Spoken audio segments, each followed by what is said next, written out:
आणि लोणावळ्यामध्ये. लोणावळ्यामध्ये आमचे अजून 2 प्रोजेक्ट चालतात, बालग्राम आणि आंतरभारती बालग्राम स्कूल.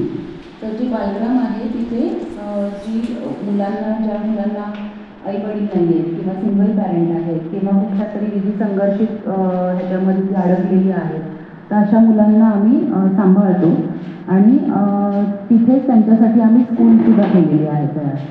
तर असे आमचे 4 प्रोग्राम चालतात इंडिया स्पॉन्सरशिप कमिटीचे. संस्था खूप जुनी आहे, 56 वर्ष आमचं काम चालू आहे पुणे आणि लोणावळ्यामध्ये. तर अशा पद्धतीने आम्हीसुद्धा आज जनशिक्षण संस्थेमध्ये अशाच प्रकारचं काम जे आमच्या प्रोग्रामला अलाइन करतं किंवा सेम प्रकारचं काम करतो.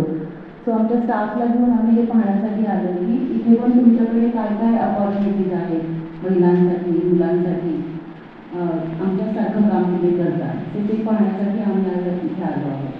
धन्यवाद सर, तुम्ही आम्हाला ही संधी दिली त्याबद्दल. थँक्यू.